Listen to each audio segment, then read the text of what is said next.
Today, I'm really happy to welcome you to this presentation. And what I would like to do is start with an acknowledgement that we are on the traditional unceded territory of the Okanagan syilx people. And personally, I'd like to say that I really appreciate that we have people who are taking care of the land and the water and the plants and the animals, because without those things that we have, we wouldn't have what we have today. So I really appreciate that. And I'd like to say also, please turn off your cell phones or put them on vibrate, whatever you need to do. That's me too. And there's so many things I have to remember. Okay, here we go. I'm really happy to be able to introduce Lorraine Terbasket, and she's the lead negotiator with the Lower Similkameen Indian Band. And she's going to be talking about the Ashnola smelqmix Protected Area. And I think at that point, I'm ready to turn it over to you. And she came all the way from the Ashnola, so I'm really thankful that you were able to make it up and that there were no things that got in your way for coming here, because I'm really curious about what you're going to talk about. Awesome. Yeah. Thank you. Thank you. So, waichas chalchal jais wiswain quindol smelqmix. Dali can lim dap naschalchal petiapus can skich. Good afternoon. My name is Lauren Terbasket. My syilx name is Quaint, which means green water woman. And it either means that I'm like just full of baloney, or it means that I'm like really deep and whatever, right? Like I prefer the latter, but whatever. You guys can decide. I'm from the Lower Similkameen, and which most of you know. And so I am a lead negotiator in the National Park Reserve negotiations and discussions, which lots of you have heard about, and either have some positive thoughts about it or negative thoughts. Also, I am on the Natural Resources and Parks Working Table with Lower Similkameen. We are supported in the work through the Okanagan Nation Alliance, and so the ongoing work is related to natural resources and protection. I guess one of the places to start is just the Similkameen. The Similkameen is a really important river system for lots of reasons.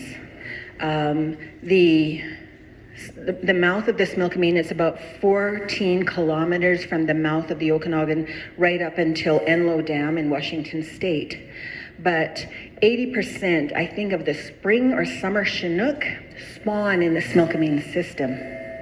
So it's a really important river system in terms of salmon, specifically Chinook.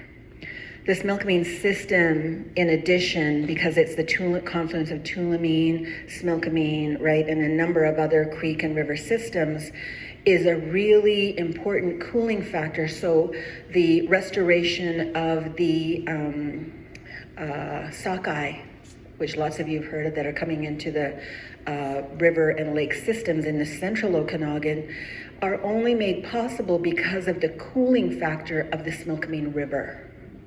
Without that, and there are certain years when the water is too low, not enough water, it's not cold enough, where the salmon get stuck, like they won't come into a warmer system. It's and so the Similkameen system and the Okanagan system is an integral part of the central and lower Columbia fishery. And lots of folks don't know that.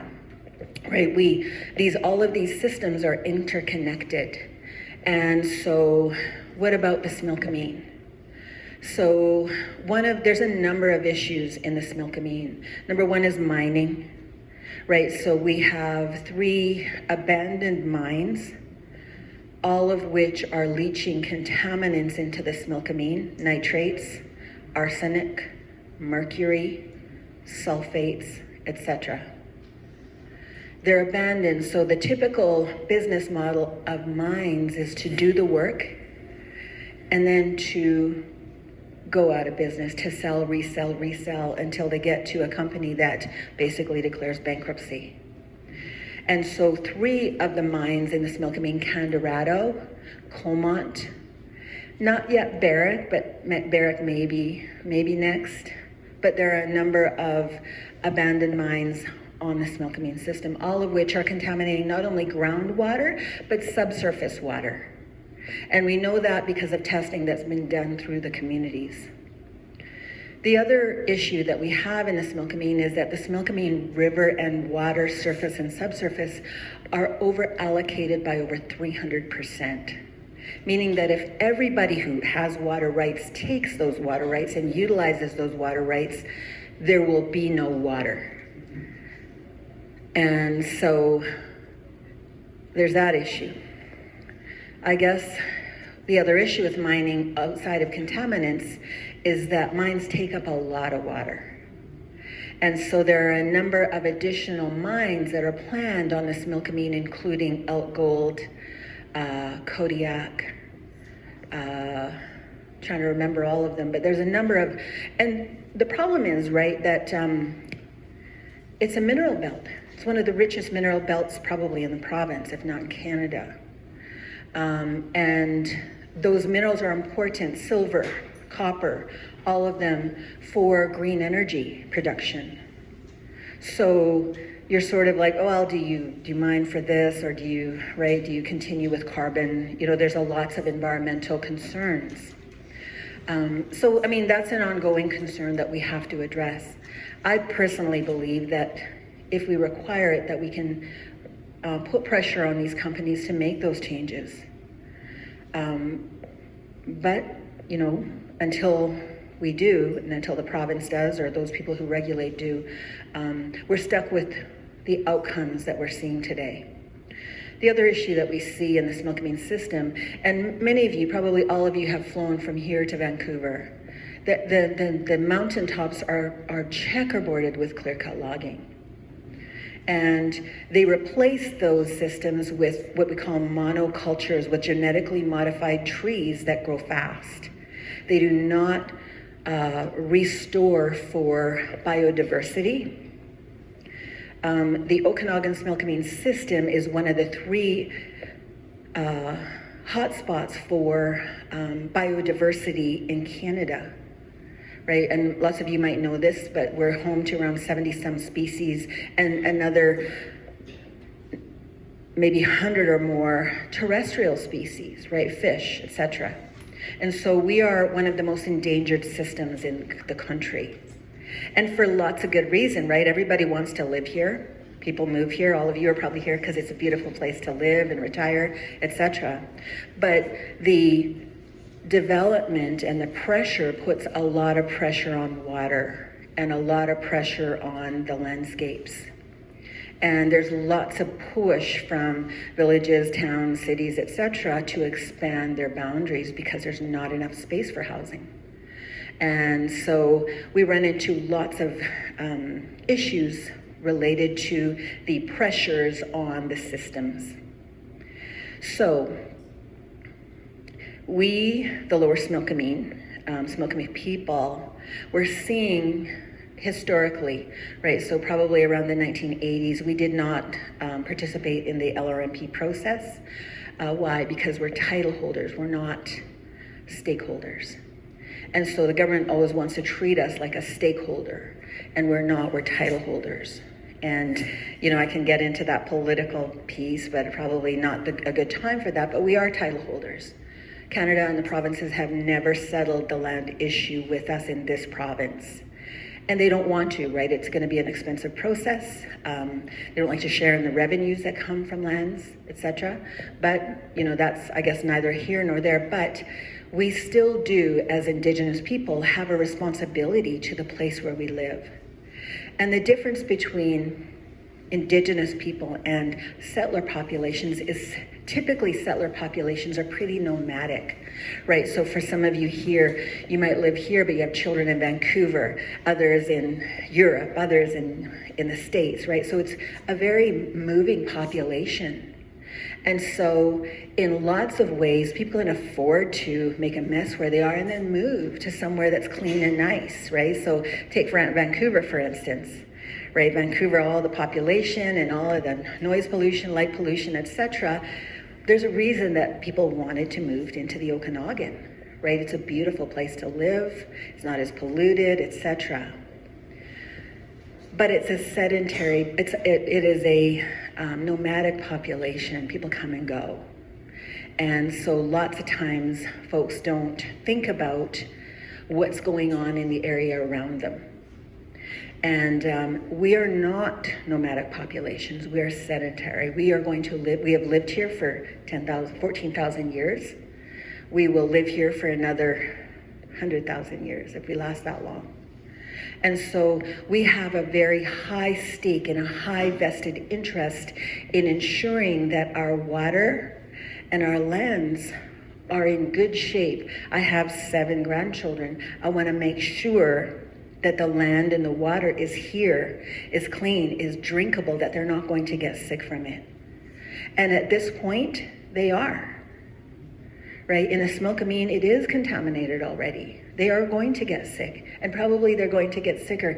And not only that, the animals and the plants that we live on are also going to get sicker. They're going to be contaminated. It's going to cause health problems. We just don't know the extent yet. We are working with the Colville tribe in Washington State, and what we know from watching water warming trends over the last 20 years, which the time frame that they've been measuring, that if warming trends continue from the last 20 years into the next 20 years, we will be coming up to a major extinction event on the Similkameen system by 2040. That gives us a window of 17 years that the warming trends on the whole of the Cascade system, the Methow, all of the tributaries, not just from Canada, but in Washington State. We don't even have the information yet from British Columbia, but it can't be much different, right? Warming trends don't just stop at the Canada-US border. So this is the situation we're in, right? If we understand the broader landscape that we live in. And for us, we have to, right? Lots of you might think about, oh, well, I live in this neighborhood and is it safe, right? Is the water safe? Are the roads built, etc.? Well, we're going to live here for a long time, and we don't live in these city type environments. We live in a lot of ways, it's still in that natural landscape. We just won a drinking water settlement case. Our water in the Similkameen for at least, and this is groundwater, not even surface water, has been contaminated for at least 15 years. And so understanding this is our perspective, right? This is what we live with. And we have to be thinking about it. And I also would argue that you have to be thinking about, well, what's going to happen in the next 10 to 20 years? Are we okay with water warming trends where we end up with an extinction event by 2040? Is that okay? Right? Are we okay with the idea that our river systems are going to be and are contaminated? Right? And so what are we doing about it? Well, in the Similkameen, one of the things that we were worried about in the late 1990s was the lights going up the mountain, right? And our elders spoke to the nation at the Okanagan Nation Alliance, and they also went to Senator Fitzpatrick and said, we don't think that the mountains where these developments are happening can support the water and what is going on with the wastewater. Right, so we brought that forward, and we did propose, there were 2 areas that were being considered for a national grassland park. One was the Similkameen Okanagan, and the other was the Williams Lake area. And it was the Okanagan Nation that put pressure on government to ensure that it was here, right? Because we saw the pressure for housing, right, for homes going up those mountains. And it's not just about the water for us and for you, but it's the water for those beings that live there. Right, our families are all historic ranching families in the Similkameen. Most of the tenures that exist in Kilpoola and Kobo are managed by Lower Similkameen people, band members. But we also see other pressures, right? We end up with moose, all of the ungulates that travel through. We actually have grizzly migration that happens between the Cascades into the Selkirks. And so what do they do for water? Right, so, you know, we see a problem in the way that the lands are being managed and protected and thought about. And we're a funny species, human beings. We're very human-centric. We think we are the most important beings on the planet, right? But in terms of biodiversity, we're relative newcomers. But we put all these pressures on our governments for the things that we want, right? We want water. We want homes that are out in the natural landscapes where have trees around us, and right, we want all these things. A lot of times not thinking about, well, if one person, like if I'm just gonna build a house there, then that's okay. But everybody wants to build, right? Everyone wants to have these beautiful homes on these natural landscapes, not thinking a lot about the pressures that happen. So the Similkameen people and the syilx Indian band, through the Okanagan Nations Alliance, started the negotiations on the National Park Reserve. Interestingly enough, in the first part of negotiations in the early 2000s, we were excluded from the process. There was a table of about 40, none of which were First Nations. Right, so even though we were the ones that were brought forward the thinking on it, we were excluded. And so that's a long history, but we're still engaged in that process. And the impact that it has here in terms of Ashnola is that the original National Park Reserve boundary stretched from Princeton right down to the US border over the mountains. And it was a good idea around a landscape. The problem that we have with that is that we have unceded lands. We have economic and other interests. And so we're like, that's too big of an area to alienate from us in terms of our broader economic agenda. And so we did a hard pushback on Canada and said, let's look at a smaller area. We also put forward the option to include it as a true Indigenous park. Well, what does that mean?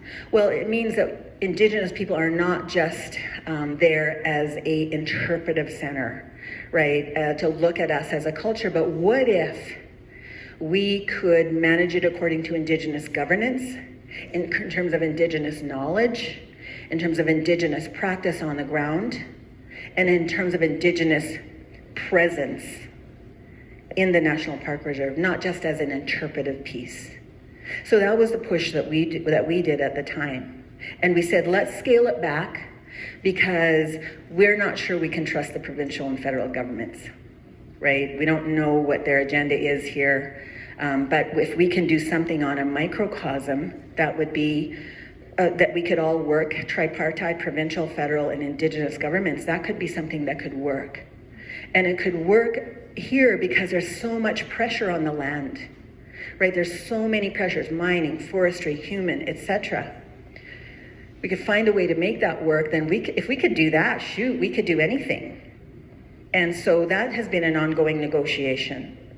But the elders also said to us that, you know, it's great because there's so much pressure in that area, but we also need to look at a broader protection and restoration strategy, including the Tulameen, White Lake, what we call Olalla Highlands, and Ashnola. And up until recently, of course, Imperial Metals had, in the area we call the Donut Hole in Manning Park, had a mining claim there that they were looking to develop. And that was most recently, and some of you may have been a part of that, bought out by a conglomerate of environmental groups and First Nations so that there will be no mines in the upper Manning Park area, at least in that area. So that issue was addressed for us. So more recently, well, what did we do, right? Our elders are saying we need to look at broader protection, but maybe not as a national park reserve. What could that look like? So we engaged the province to come to the table, and we put forward a number of issues. The issues that I'm talking about around mining, the issues with clear-cut logging, COVID, right? The dangers that COVID presented in the Similkameen because everyone was holidaying in the country rather than going abroad. So we were getting all of this pressure from all of these different urban centers into our natural lands. And so we were getting a big portion of populations. The other thing that we were seeing is dumping, garbage dumping. Folks just taking the garbage out, dumping it on the side of the road, dumping it by the creeks. We were also seeing folks coming up with their RVs and dumping their gray water just along the road, right? It's a side road and no one sees it. So we were starting to see a lot of that. And so we were worrying about that. And we were worrying about the dangers of COVID. We were also worrying because Apex, if some of you know about Apex, a couple of years back, like it was just a number of little cabins and it was a nice little ski hill. If you go up there today, it's a city. Right? It's massive and great, right? Like we all want to ski and snowboard and whatnot, and that's fine, but that wastewater goes somewhere. It's not treated in there. Like there's lots of septics that just flow into groundwater, flow into Kermias Creek, go down into the Similkameen, right? On the other side, they're going down into Headley Creek. That wastewater, where is it going? Nobody thinks about that. So we were looking at sort of this broader protection strategy. And so when we talked to the province, we just said, like, you know, there's Cathedral Lake, they're looking to expand. We're starting to see extensive housing development on the bottomlands. I don't know if any of you have driven through there, but the folks that are developing and have these $1 million cabins have no water rights. They have no water rights. Where are they getting their water, number one, but where are they dumping their water, more importantly? And so the nation, the Similkameen Council sent a letter to the province outlining our concerns. And we waited, and we called. We waited, and we waited. There was no response. And so, we, got our chief out on the phone and said, what's going on? Like, we've got a letter that's sent to you. We need to have some response on this. Nothing. No response. And so we talked about, well, what are the options that we have as a nation, as title holders? Well, we can roadblock so no one can go into the Ashnola, but it creates all kinds of discord. Like we live here as well as our settler population, got fairly good relationships. So it was an option, but it wasn't a desirable option for us. It creates too much in social upheaval and breaks relationships that we already have. The second one was to instigate a lawsuit. And the province just lost a court case on, what do they call it, cumulative impacts at the Blueberry Nation in the north, right? So that basically they lost a case saying that they're not managing well and they're not managing properly. That because of the way they're managing and not looking at broader landscape, that they are causing harm to the natural world and causing harm to the people that live on those lands. First Nations and non-First Nations, the province lost that court case, right? So we could issue a lawsuit, but lawsuits are expensive, right? And we would end up in courts with no change probably for the next 5 to 10 years, right? It takes a while for these things to get through the court system. And so that, it's an expensive option. It was also an option, but we didn't want to go there. So what we did was we decided our council with our team is to declare the Ashnola a protected area as a First Nations protected area. And we had actually applied for funds to start to engage our settler populations, our tenure holders, corporates that are existing on the landscape. We applied for funding to the federal government to start to undertake that work so that we could do it in a really civilized way, I guess. And we were blocked by the province in the application.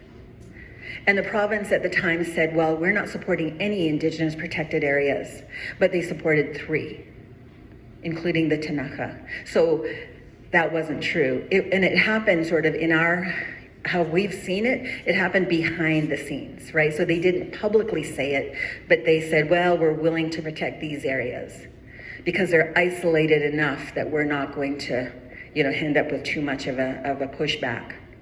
So the province blocked us in our application for funding to start to undertake this planning process. And, that was a part of the whole landscape. So the province wouldn't respond. Everything was still happening. We got blocked from the province on the IPCA application, so we declared. We just said, well, we're going to declare it as a protected area.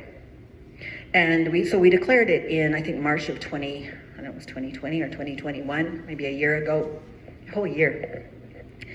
And still, we invited everyone. We invited the regional district, we invited the villages, we invited the various representatives, we invited the environmental groups, we invited everybody. We put it out in the newspaper, said, come on out.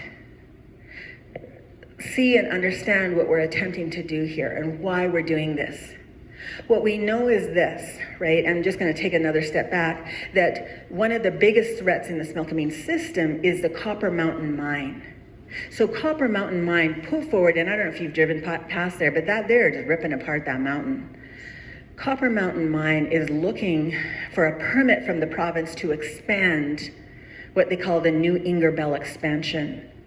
And so what that'll do is it will make the Copper Mountain Mine tailings pond the second largest, highest tailings pond in the world with an extreme rating.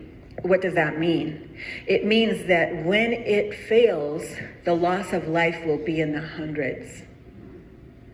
Right? And so one of the things that we've learned more recently is that in mining, it's not if they fail, those tailings ponds, it's when they fail. They will all fail. People don't tell anybody that. They will all fail. The way they measure risk in mining is they say on any given year, the risk of failure of that tailings pond should be at 0.004% of a percentage point. That's how they measure the risk. Well, Copper Mountain Mine is at something like 0.04. It's hundreds of times in magnitude more likely to fail. And if you drive by there, it's this straight face of tailings that is edged between two mountains. So, another threat. We know it's going to fail. We know that when it fails, we'll end up with loss of life of in the hundreds.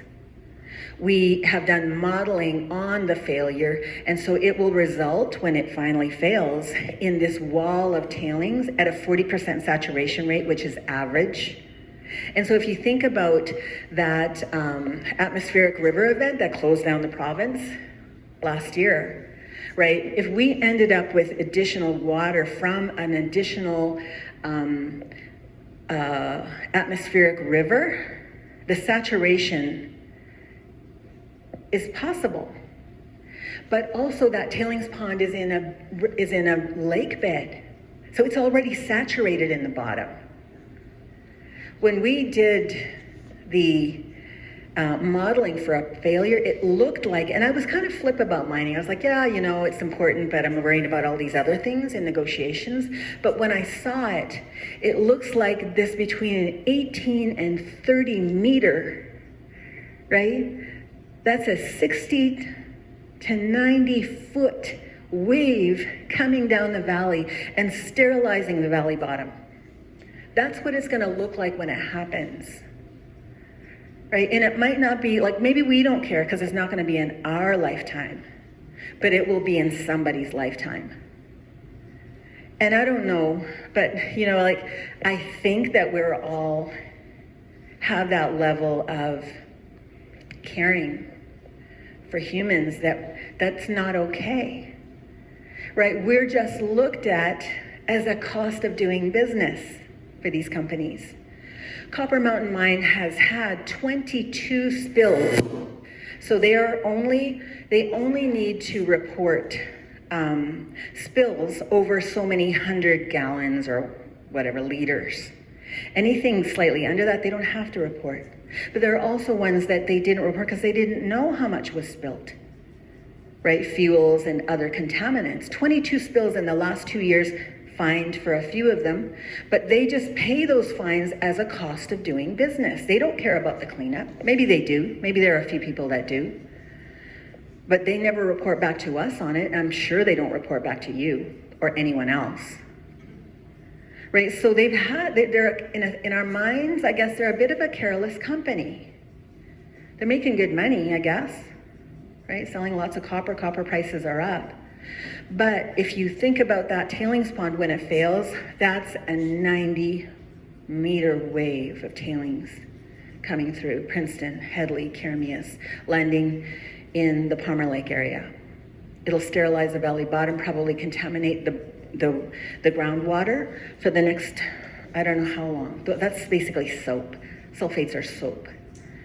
And so, we had to think about, well, how do we put pressure to change the way they do business? How do we put pressure on the province to change the way they make these companies accountable?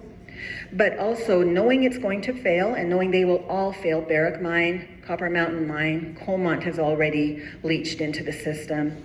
Elk Gold will fail, Kodiak will fail, they'll all fail. What's gonna happen? We have to have clean water. Right, so lots of folks will be like, I can't live there, it's contaminated, I'm out. Right, but we're going to live here.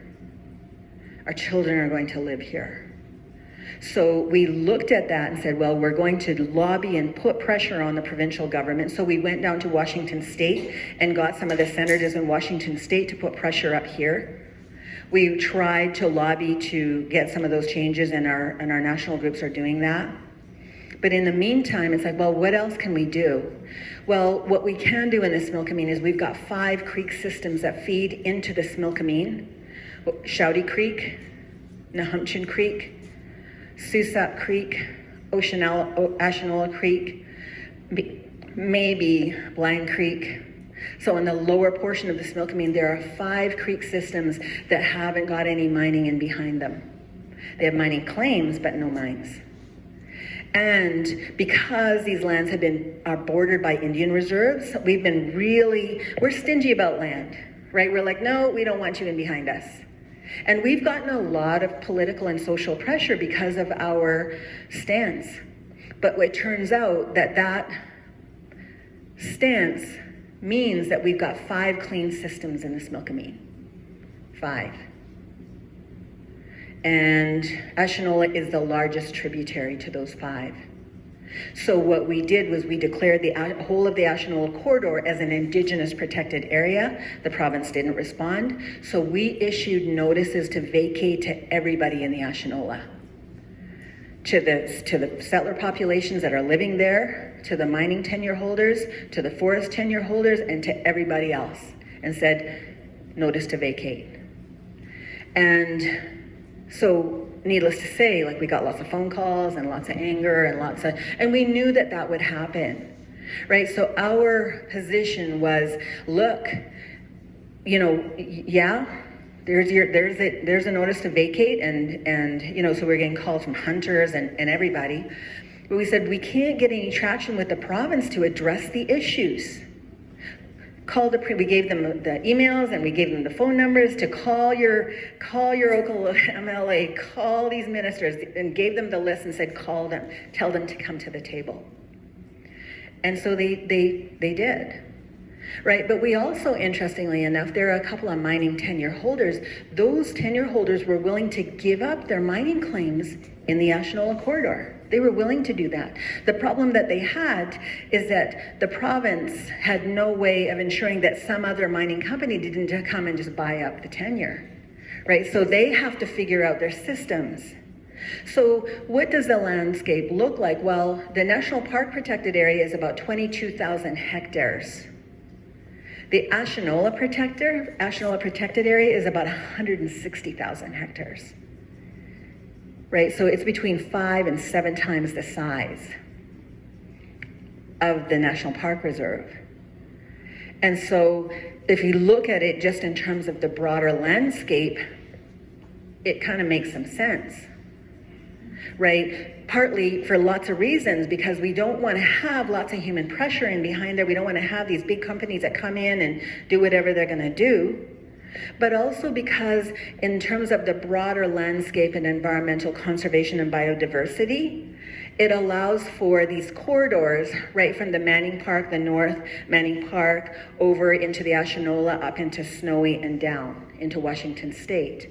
So it allows for corridor connectivity for apex predator and keystone species, right? Grizzly, And lots of people think that grizzly are extirpated in the Okanagan. They're not. There's just not very many of them.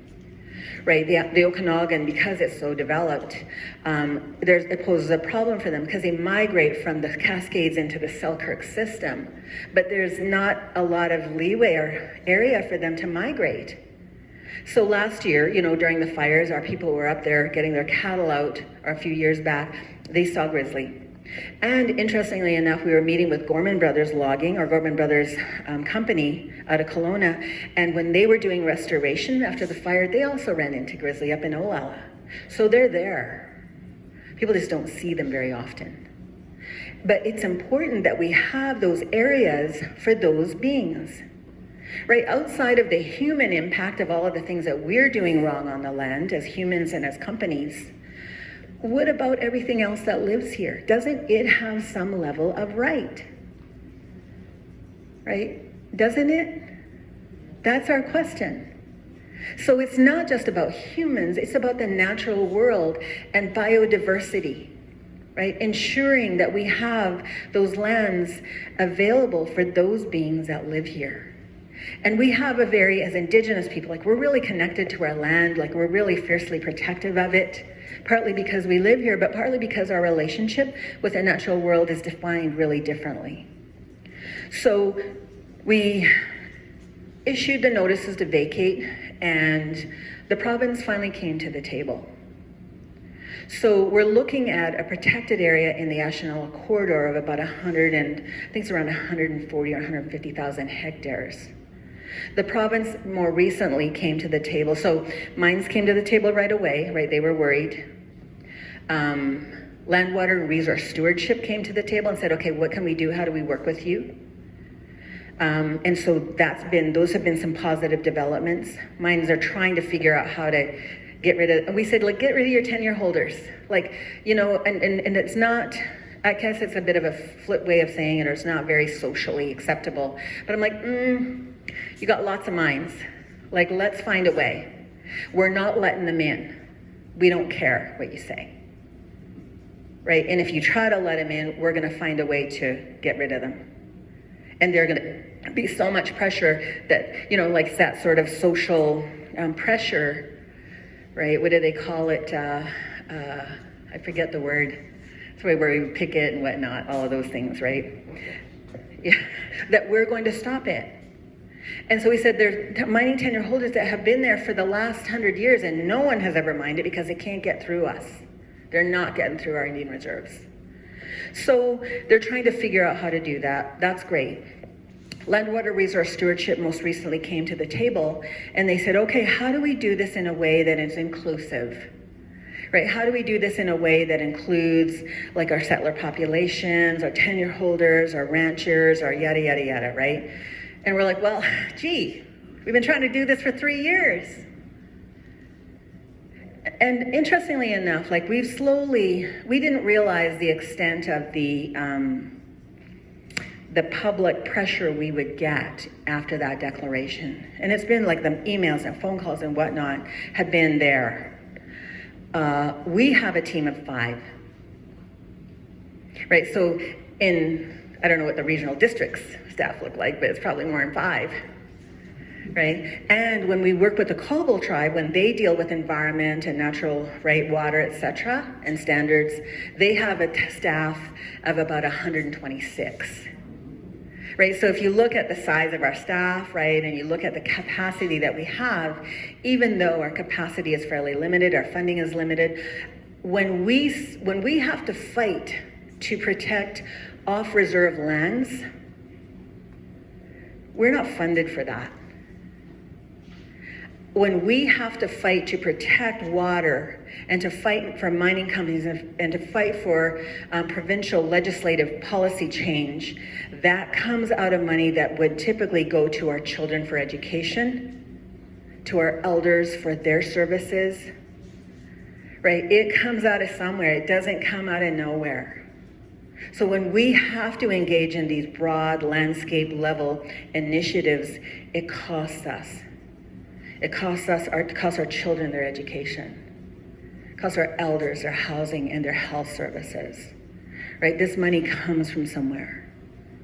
And so, we're careful about when we decide to undertake something, we know it's going to cost us, right? We do it with a lot of forethought behind the work.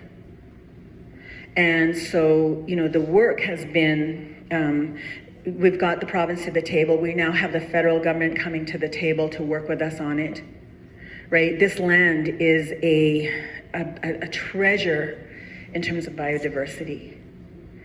I think about, and I know this is probably not what people want to hear, but I look at, Central Okanagan is a bit of a write-off. There's too much housing and human development pressure in terms of its biodiversity.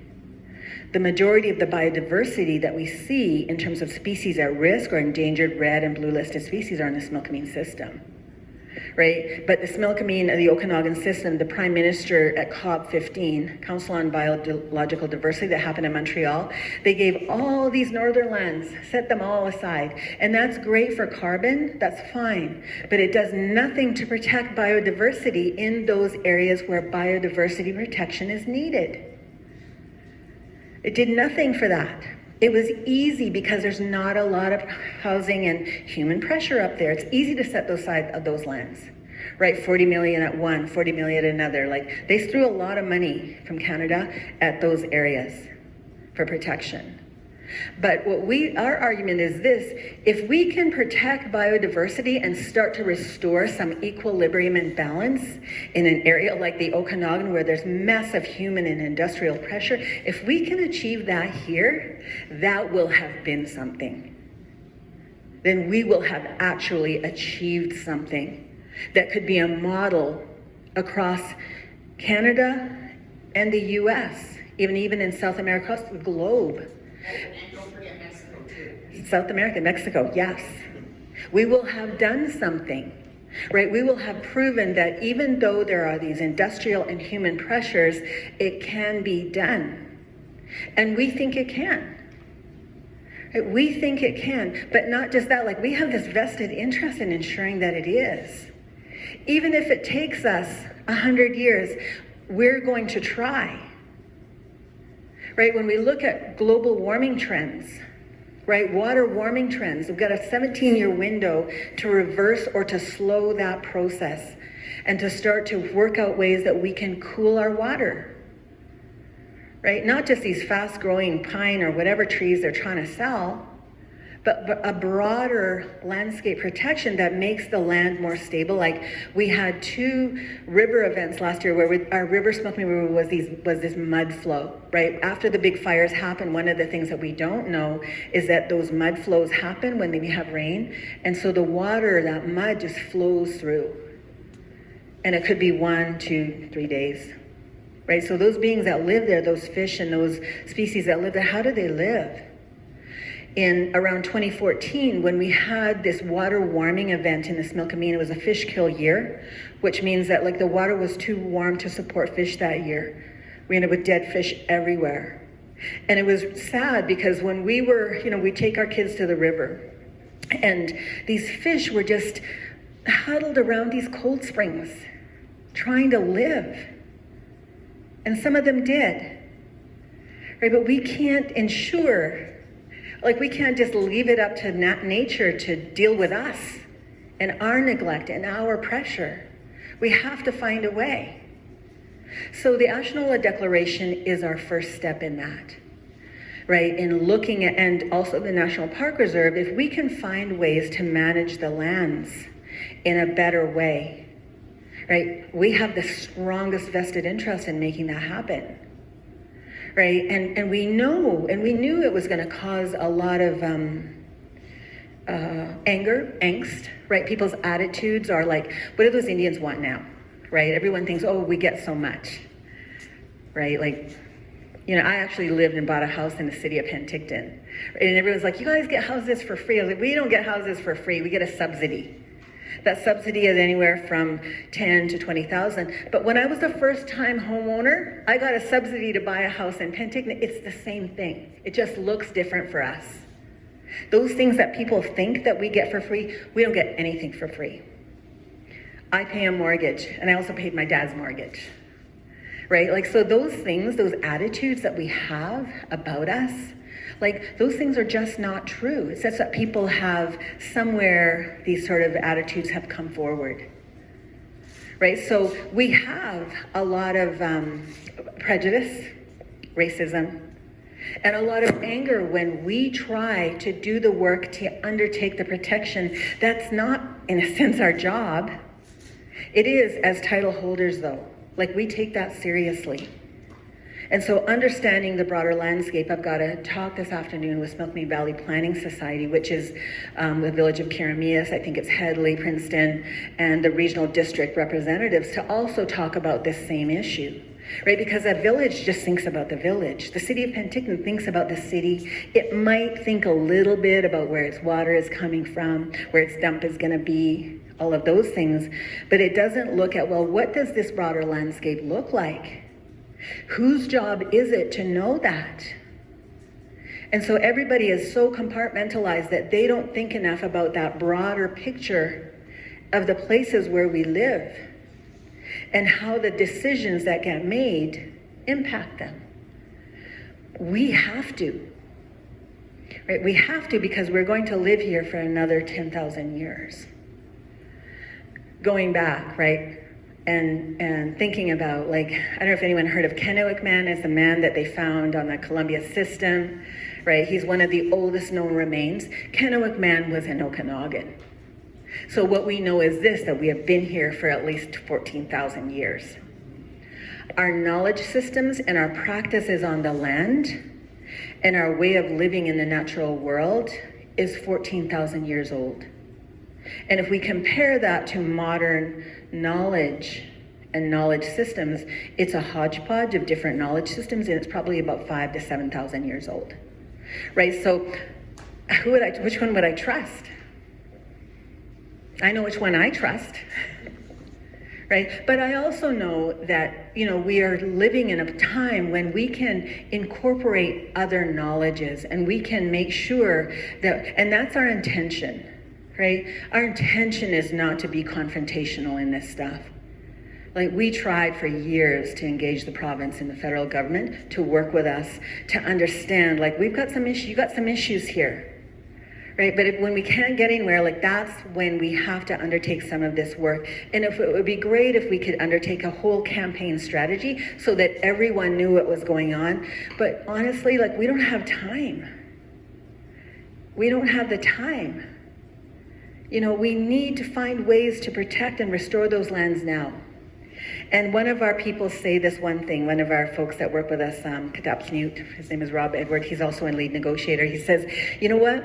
We're building the plane as we're on the runway, right? So we're trying to protect, and we've got projects to do traditional burns, and we've got all of these restoration initiatives that we're trying to work at, scrambling to replace and restore our lands while we're lobbying government, right? While we're undertaking this communications work so people understand what our strategy is in this. We're not just doing it off the top of our heads.